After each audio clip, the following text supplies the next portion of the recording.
This video is sponsored by RKDF University, Radisson Blue.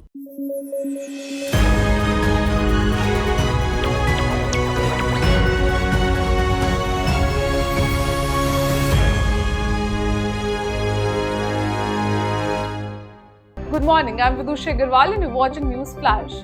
Today is the 10th of August and we have a lineup of crucial stories touching every corner of the globe, from the latest developments in politics to groundbreaking advancements in technology.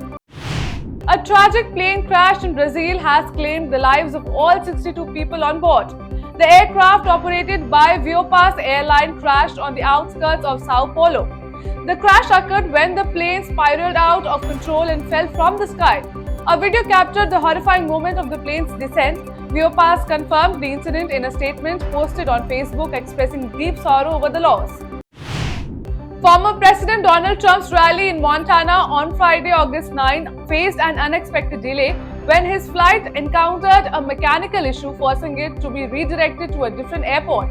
Despite the disruption, Trump continued with his plans to campaign against the state's Democratic senator, aiming to bolster support for his preferred candidate. BNP leaders stated on Friday that Indo-Bangla ties are not reliant on the Awami League and acknowledged the expected backlash in Bangladesh over India's refugee for ex-PM Sheikh Hasina. Now, they stressed that bilateral relations go beyond political parties and want of domestic implications due to India's move. Nobel laureate Muhammad Yunus leading Bangladesh's interim government after Sheikh Hasina was exiled following a student-led uprising paid tribute to the country's independence heroes on Friday.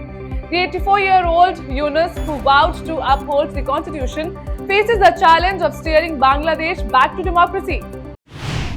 Indian wrestler Aman Sehrawat won a bronze medal in the 57 kg freestyle wrestling event at the Paris Olympics on Friday.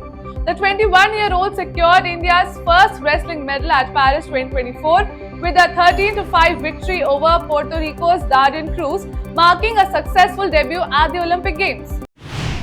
The Bangladesh Hindu-Buddhist Christian Oikya Parishad reported 205 attacks on minority communities, particularly Hindus, in 52 districts following Prime Minister Sheikh Hasina's departure on August 5. The report was shared in an open letter to Nobel laureate Muhammad Yunus, who was sworn in as the interim government's chief advisor on August 8.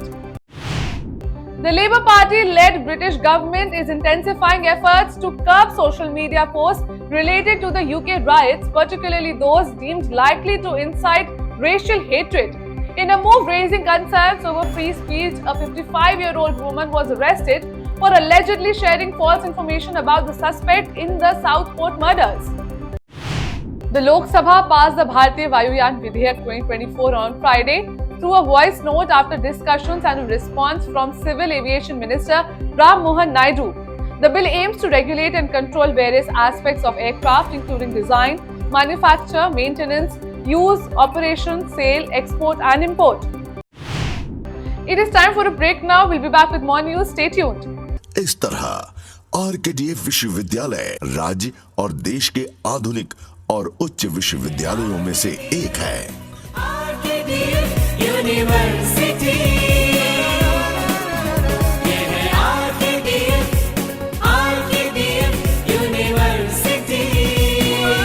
RKDF University, a world-class university. Education glorifies nation.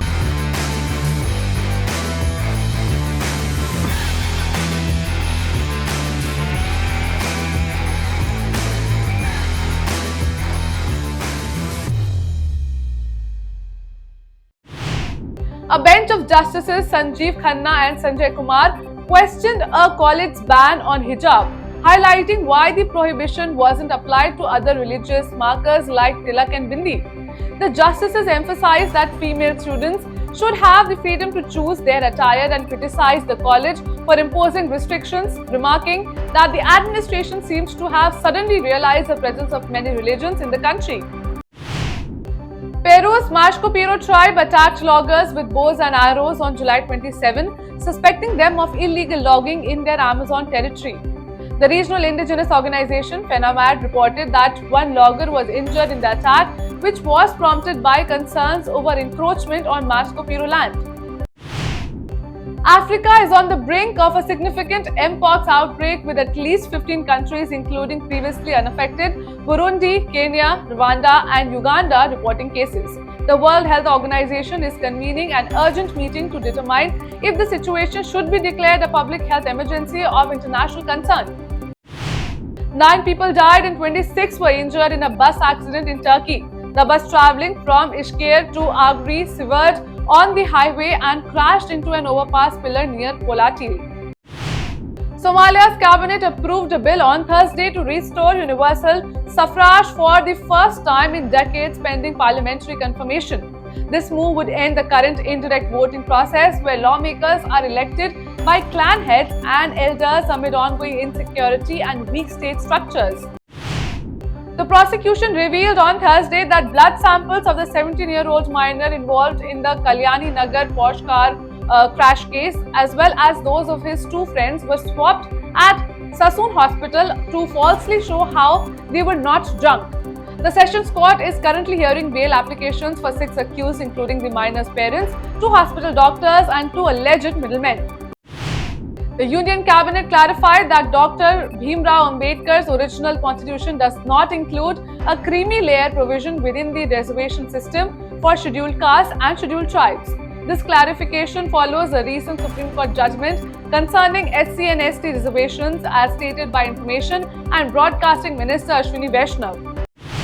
Violence escalated in Syria's opposition-held areas. Government-backed fighters killed at least 2 people in eastern regions, while a truck bomb explosion in the northern city of Azaz claimed 9 lives.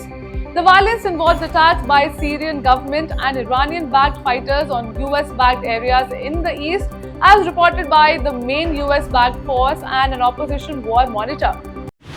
External Affairs Minister S. Jaishankar announced on Friday that India is still awaiting the return of 69 Indian nationals who were deceived into joining the Russian army under the guise of lucrative job offers. Now, these individuals were deployed to the battlefield earlier this year, prompting strong demands from their families for their prompt return. That's all for the headlines of the day. For more updates, download the app and keep watching Rhythm.